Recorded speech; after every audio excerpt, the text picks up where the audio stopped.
Imagine a night sky filled with stars, billions of them. Now realize that each one of those stars could have planets, and many of those planets could be Earth-like. With such overwhelming numbers, one question becomes almost impossible to ignore. If the universe is so vast and full of possibilities, where is everyone? This isn't just a casual question. It's a serious scientific puzzle, and it's known as the Fermi Paradox, named after the brilliant physicist Enrico Fermi, who asked a very simple but powerful question during lunch with colleagues in the 1950s. Where is everybody? You see, statistically speaking, the universe should be teeming with life. Our galaxy alone, just the Milky Way, has over 100 billion stars. And recent discoveries show that many of these stars have planets, called exoplanets. A large number of those could be in the so-called habitable zone, the perfect distance from their stars where conditions could allow liquid water and possibly life to exist. So again, if life is even somewhat common, there should be civilizations far older and more advanced than ours out there. Civilizations that may have mastered space travel, that may be broadcasting signals into the cosmos, or even colonizing galaxies. But when we look into the universe, we see nothing. Silence, emptiness. That silence is at the heart of the Fermi Paradox. Let's think about this more deeply.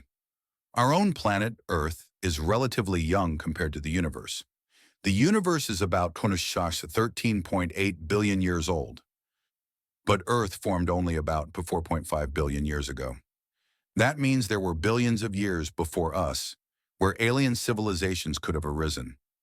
If just one of them had developed interstellar travel, even at a slow pace, they could have spread across the galaxy in just a few million years. So again, why don't we see any signs of them?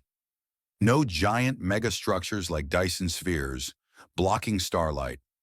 No advanced radio signals clearly shouting, "We're here!" No alien probes casually visiting Earth. No spacefaring visitors landing on the White House lawn. Nothing. This discrepancy between the high probability of alien civilizations and the complete lack of evidence for them is what makes the Fermi Paradox so haunting. And it gets even more interesting when you consider how far we've come in just a few decades. Think about it. Humans only invented airplanes about 120 years ago. We landed on the moon just 66 years after the Wright brothers' first flight, and now we're exploring Mars with rovers, sending probes to the edge of the solar system and scanning the sky for radio signals.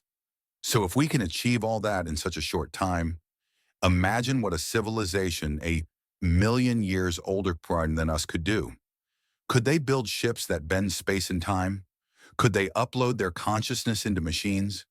Could they become immortal energy beings exploring the cosmos? And if they did all that, why can't we find any trace of them? These aren't science fiction questions. They're scientific questions. And they've led to dozens of fascinating theories, some hopeful, some terrifying, that try to explain the Fermi Paradox. But before we dive into those theories, let's take a moment to appreciate the scale of the universe we're talking about. Because once you understand just how massive and an old Chornahawan the universe is, the mystery of the Fermi Paradox becomes even deeper. To truly grasp the weight of the Fermi Paradox, we need to understand the unimaginable scale of the universe. Let's start with our own galaxy, the Milky Way. It's a massive spiral galaxy containing over 100 billion stars and possibly 400 billion planets.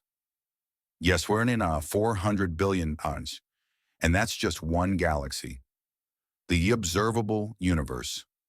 The part we can actually see with telescopes contains an estimated 2 trillion galaxies. Key, if even a small percentage of those stars have planets, and even a smaller percentage of those planets are Earth-like, we're still talking about billions of potentially habitable worlds. Now here's the mind-blowing part. Many of those Earth-like planets are older than Earth by billions of years. That means intelligent life on those worlds could have had a head start of not just a few centuries, but millions or even billions of years. Let's put that into perspective. If you think about the human race's entire history, tens of thousands of years, we've gone from hunter-gatherers to building telescopes that can see galaxies billions of light years away, all in a blink of an eye, cosmically speaking. So if another intelligent species had even a 10,000-year head start in on us, they could be light years ahead in technology, science, and exploration. They could have developed ways to travel across the stars, harness the energy of entire suns, or communicate across galaxies, and yet we see nothing.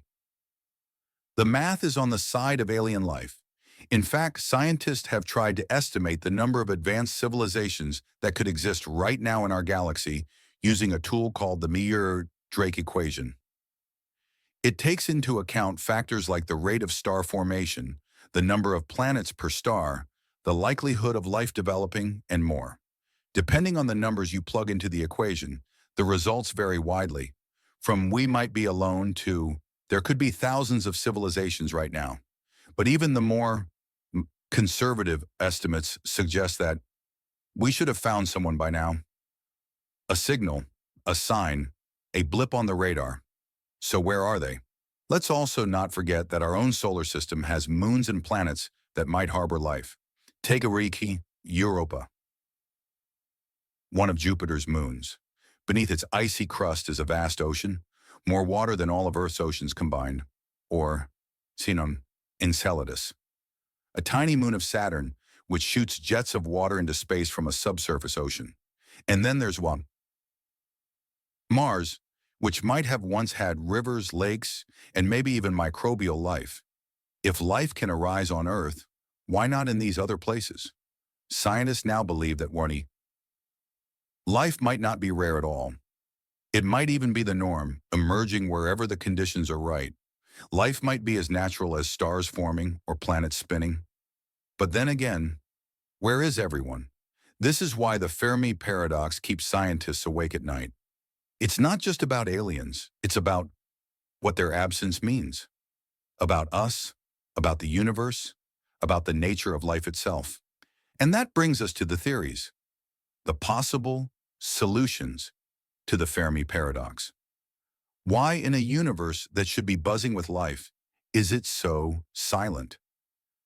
Some theories are optimistic, some are downright chilling, but each one offers a possible explanation for the greatest cosmic mystery of all time. Let's begin with the first and perhaps most unsettling one. Part 1 of Solutions, We're Alone to Their Avoiding Us. Let's begin with one of the simplest yet most disturbing explanations. Chakram 1. We're alone in the universe, the rare Earth hypothesis. What if life is just incredibly rare? This theory suggests that although the universe is huge, the conditions that allowed life to form on Earth are extremely unique, maybe even 1 in a trillion. Think about it. We have just the right kind of star, in just the right place in the galaxy, with just the right kind of planet, at just the right distance. We have a large moon that stabilizes our tilt, a magnetic field that protects us, plate tectonics that recycle nutrients, and even a gas giant like Jupiter to shield us from constant asteroid bombardment. All of these are rare, and perhaps the Kesha combination is astronomically rare. So the rare Earth hypothesis argues that intelligent life isn't common at all. It's an incredibly lucky cosmic accident. That would mean we're not just alone in our galaxy, but possibly in the entire observable universe. It's a lonely idea, but one that explains the silence. 2. They're already here, but we don't recognize them now. Let's flip the coin. What if aliens do exist and have even visited Earth, but we just didn't recognize them? Maybe they're not little green men. Maybe they're so advanced that they don't use physical bodies anymore. Maybe they exist in ways our brains can't even comprehend. Pure energy, higher dimensions, or something entirely outside our understanding. Arthur C. Clarke once said, "Any sufficiently advanced technology is indistinguishable from magic." So maybe alien life is here, but it looks like natural phenomena. To us, light anomalies, quantum events, or even strange behaviors in deep space. Or maybe they've mastered the stealth. Think about this. When we explore the jungle and come across a nest of ants, we don't stop and try to communicate with them. Maybe an advanced alien race sees us the same way. Interesting, maybe even worth studying, but not worth contacting. 3. They're avoiding us. The zoo hypothesis. This theory is both fascinating and slightly insulting. It suggests that alien civilizations know we're here, but they've chosen not to interfere, just like we might avoid interacting with animals in the wild to avoid disrupting their natural behavior. Think of Earth as a kind of cosmic zoo. Maybe there's an intergalactic rule. Do not disturb primitive civilizations. We might be like animals behind glass, observed, studied, even protected, until we evolve enough to be part of a bigger galactic community. It's possible that some alien council out there is watching us argue on social media and thinking, yeah, they're not ready yet. There's even a more ominous version of this idea. Maybe they're not watching us out of curiosity, but caution. Perhaps they've seen what happens when civilizations reach a certain technological level. Nuclear weapons, AI, climate change, and they've decided it's better to keep their distance. This theory paints a picture of the universe as not empty, but are patient, waiting for us to either grow up or destroy ourselves. Part 2 of Solutions, the Great Filter to Simulation Theory. 4. The Great Filter, something stops civilizations from advancing. This is one of the most chilling theories out there. The Great Filter proposes that somewhere along the path from simple life to advanced spacefaring civilizations, there's a deadly barrier, a kind of cosmic roadblock that very few, if any, species can pass. This filter could be behind us or ahead of us. If it's behind us, that means life rarely makes it this far. Maybe developing multicellular organisms is almost impossible, or maybe intelligent life nearly always wipes itself out before creating advanced technology. If that's the case, then we've already done something incredible. We've passed the Great Filter, and that would make us extremely rare and precious. But if the Great Filter is ahead of us, that's terrifying. It means that most civilizations that reach our level, industrial society, AI development, space exploration, eventually self-destruct.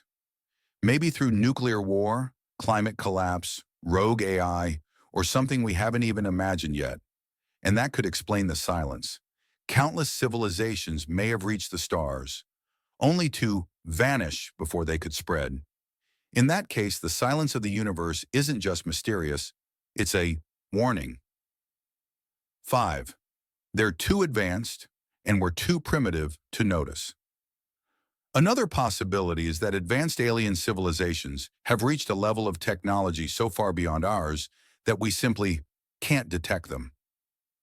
Think about how a tribal village in the Amazon might miss satellites passing overhead, or how ants in a garden have no idea there's a whole world beyond the fence. Now imagine we're the ants. An advanced civilization might not use radio signals anymore. Maybe they've moved on to quantum communication, gravitational waves, or technologies that manipulate dark matter or higher dimensions. We wouldn't just miss their signals, we wouldn't even know where to look. They might be broadcasting all the time, but our tools and minds aren't evolved enough to understand the message. We're searching the sky with a flashlight, hoping to see a lighthouse that runs on a completely different type of light. 6. We're in a cosmic quarantine for our own safety. This theory builds on the zoo hypothesis but adds a darker twist. What if there's something dangerous out there? Something so powerful, so destructive, that civilizations are told to stay quiet, to hide, to avoid attracting attention. Maybe some ancient galactic warning went out. Do not broadcast your presence, because if they find you, it's over. So while we're naively sending messages into the stars, like the Voyager Golden Record or the Arecibo message, other civilizations might be in hiding, terrified that we'll draw attention to this corner of the galaxy. In this version of the universe, Silence isn't a mystery, it's a survival.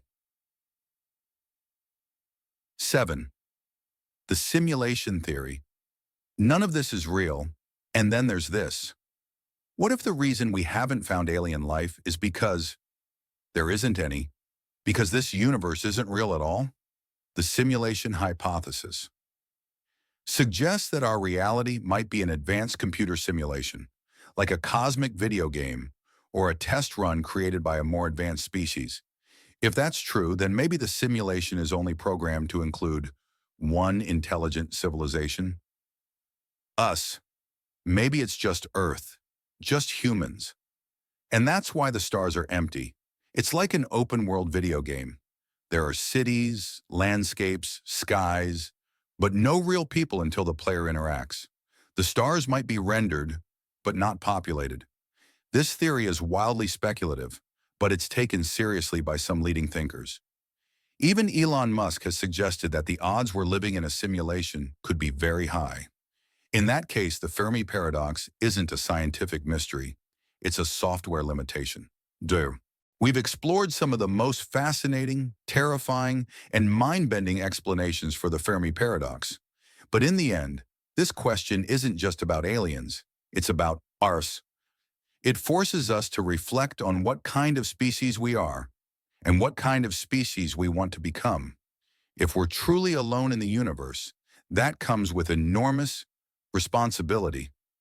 We may be the only flicker of consciousness in a vast cosmic ocean, the only beings able to look up at the stars and wonder. That would make Earth not just our home, but the only home that life has ever known. Can we take care of it? Can we survive long enough to travel beyond it? Can we become the kind of civilization that others would want to meet? On the other hand, if we're not alone, if alien civilizations are out there, hiding, watching, or waiting, then we're just at the very beginning of a much larger story. A chapter in a galactic history we haven't read yet. Maybe one day, long after we've overcome our wars and divisions, after we've united as a species and reached the stars, we'll find others out there. Maybe they'll look like us. Maybe they won't. But just the act of finding them would change everything. Our place in the universe, our religions, our philosophies, even our sense of identity. Until that day comes, we keep searching, with radio telescopes scanning distant stars, with probes exploring icy moons, with scientists decoding the signals of life in atmospheres far away. Because whether we're truly alone or just one voice in a cosmic choir, the question, where is everybody, might be the most important question we've ever asked, and the answer may define the future of humanity. So the next time you look up at the stars, remember, we are part of a great mystery, and the search isn't over. It's only just begun. This was the Fermi Paradox, explained in depth.